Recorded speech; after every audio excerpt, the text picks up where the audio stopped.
Hello friends, ఈరోజు east Godavari west గోదావరిలో special అయిన రొయ్యల బిర్యానీ తయారు చేసుకునే విధానం చూద్దాము. దానికి కావాల్సింది ఫస్ట్ కేజీ బియ్యం తీసుకుంటే దానికి సంబంధించిన థింగ్స్ ఈరోజు మీకు చెప్తున్నాను. కేజీ బియ్యానికి రొయ్యలు అంటే మన కన్వీనియన్స్ని బట్టి ఎన్ని రొయ్యలు తీసుకోవాలన్నది అది మన ఇష్టం అండి. మేమైతే ఒక 300 గ్రామ్స్ రొయ్యలు తీసుకున్నాం ఫర్ 1 కిలో రైస్కి.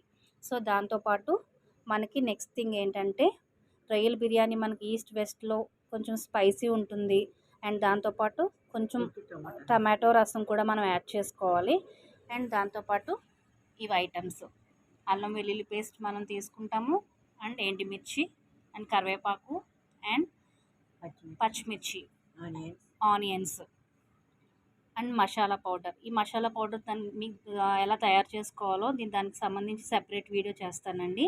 బిర్యానీకి వేరే మసాలా యూస్ చేస్తారు. అలానే మనం ఏదైనా మసాలా ఐటమ్స్ లైక్ చికెన్ కర్రీస్కి, రొయ్యల కర్రీకి దానికి సెపరేట్ మసాలా ఉంటుంది. దానికి సంబంధించి మీకు వేరే వీడియో నేను చేసి మీకు పెడతాను. అండ్ దాంతోపాటు కస్తూరి మేతి మనకు నచ్చినట్టుగా తీసుకోవచ్చు. యాజ్ యూజువల్ జీరా తీసుకుంటాం కదా, జీలకర్ర మనం ఎంత కావాలో అంత మనం తీసుకోవచ్చు. సో ఇవి వచ్చేసి మన రొయ్యల బిర్యానీకి కావాల్సిన ఐటమ్స్. అండ్ మనం ఎంత కారం తింటామో మన ఇంట్లో వాళ్ళని బట్టి కొంతమంది కారం తింటారు, కొంతమంది కారం తక్కువ తింటారు. సో దాని ప్రకారం మనం కారం అయితే యాడ్ చేసుకోవాలి. ఉప్పు కూడా యాజ్ యూజువల్గా మనం ఎంత తింటామో మన ఇంట్లో అంత మనం యాడ్ చేసుకోవాలి. ఇప్పుడు మనకి ఈ రొయ్యల బిర్యానీ తయారు చేసుకునే విధానాన్ని మీకు చూపిస్తాం. మేమైతే కుక్కర్ తీసుకున్నామండి. కేజీ బియ్యానికి మేమైతే కుక్కర్లో చేస్తున్నాము. కుక్కర్ కొలత వచ్చేసి కేజీ రైస్కి ఎంతైతే మనం కొలతతో తీసుకున్నామో దానికి తగ్గట్టు 2 వంతులు వాటర్ పోసుకోవాలి. ఫస్ట్ ఇలా ఆనియన్స్ వేగిన తర్వాత పచ్చిమిర్చి అండ్ కరివేపాకు ఏమైతే మనం ముందుగా మీకు చూపించినట్లుగా ఏదైతే మనం థింగ్స్ తీసుకున్నామో అవన్నీ ఆయిల్లో వేయించుకోవాలండి.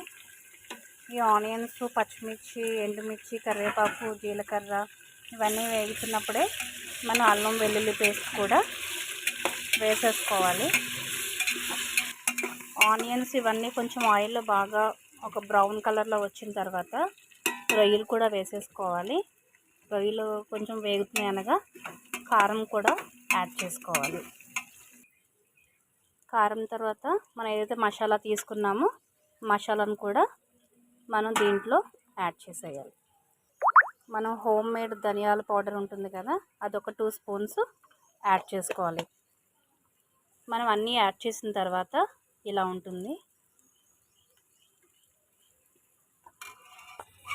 మసాలా అవన్నీ యాడ్ చేసిన తర్వాత మనం కిలో రైస్ అని చెప్పాం కదా, దాని తగ్గట్టుగా అవన్నీ ఒక్కసారి ఒక 10 మినిట్స్ మనం ఆయిల్లో అయిపోయిన తర్వాత మనం రైస్ ఏదైతే తీసుకున్నామో ఆ రైస్ని ఆ మసాలాలు వేసేయాలి.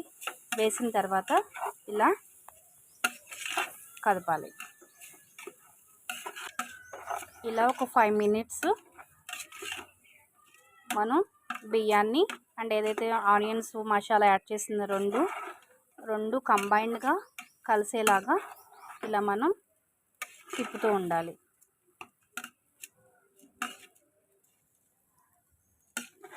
ఇలా మనం డ్రైగా అవ్వాలండి.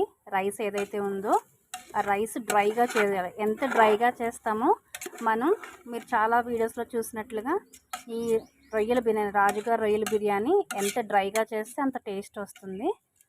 సో ఇలా ఒక 10 మినిట్స్ రైస్ని ఏదైతే మనం మసాలా కారం ఇంక్లూడ్ చేసామో దాన్ని మొత్తం అన్నీ కలిసేలాగా ఒక 10 మినిట్స్ ఇలా మనం రైస్ని మొత్తం ఇలా కదుపుతూ ఉండాలి.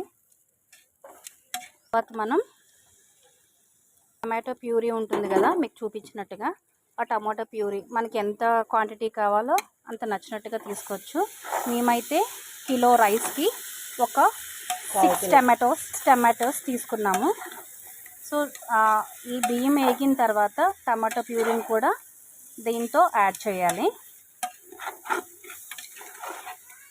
టమాటో వేసిన 2 మినిట్స్ మనం రైస్తో మిక్స్ చేస్తాం కదా. తర్వాత మీకు చెప్పాను కదా ముందుగా ఒక కిలో రైస్కి ఎంతైతే క్వాంటిటీ మనం కొలత తీసుకుంటామో, కిలో రైస్కి ఎంతైతే మనం ఒక బౌల్ తీసుకుంటామో దానికి 2 వంతులుగా వాటర్ పోసుకోవాలి.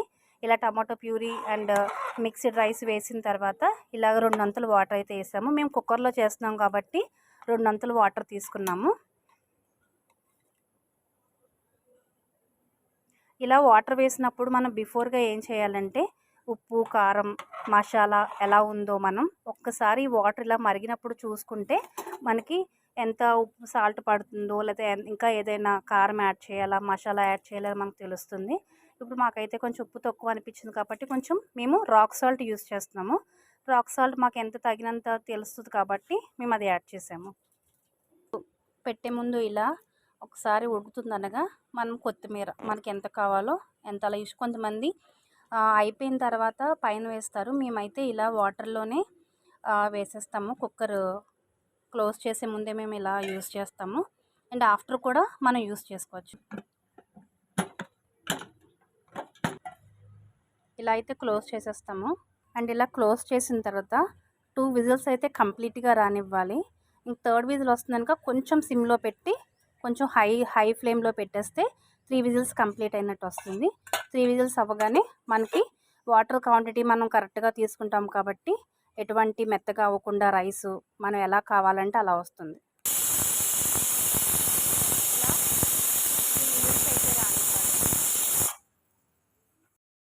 విజిల్స్ అయితే వచ్చినాయండి. వచ్చిన తర్వాత ఓపెన్ చేసి చూద్దాం ఒకసారి. అంటే మనం రొయ్యలు క్వాంటిటీ ఎక్కువ వేసుకుంటే ఎక్కువ కనిపిస్తాయి. మేము 300 గ్రామ్స్ తీసుకున్నాము. ఇక అయిపోతుంది. ఎవరైనా రిలేటివ్స్ వచ్చినా, ఫ్రెండ్స్ వచ్చినా మనం తొందరగా అవ్వాలి అంటే ఇలా మనం కుక్కర్లో పెట్టుకోవచ్చు. కొంచెం ఎక్కువ మంది మెంబర్స్ ఉన్నారంటే మనం దానికి తగ్గట్టుగా మనకి కారం కావాలనుకుంటే మనం కారం యాడ్ చేసుకోవచ్చు. మనం ఎలా తినాలనుకుంటే అలా మసాలా ఎక్కువ తినే వాళ్ళకి మసాలా ఎక్కువ యాడ్ చేసుకోవచ్చు. సో ఇది ఈస్ట్లో ఎక్కువగా ఫేమస్ అయిన రొయ్యల బిర్యానీ. అండ్ దాంతోపాటు మేమైతే రొయ్యల బిర్యానీతో నాటుకోడి కర్రీ కూడా చేసుకున్నాము. సో నాటుకోడి కూర అయితే మళ్ళీ మీకు సెపరేట్ వీడియోలో ఆ గ్రేవీతో ఎలా చేయాలి అవన్నీ మీకు సెపరేట్ వీడియోలో చేస్తాను. సో ఫ్రెండ్స్, ఇది ఈస్ట్ వెస్ట్ ఫేమస్ అయిన రొయ్యల బిర్యానీ. అండ్ చాలామంది రాజుగారు రొయ్యల బిర్యానీ అని కూడా అంటారు. సో ఇదండి విత్ నాటుకోడి కర్రీతో ఈరోజు రొయ్యల బిర్యానీ ఎంజాయ్ చేస్తున్నాం. Thank you friends. అండ్ మీకు ఏదన్నా క్వాంటిటీస్ కావాలంటే మీకు కింద డిస్క్రిప్షన్లో ఇస్తాను. Please subscribe. Thank you.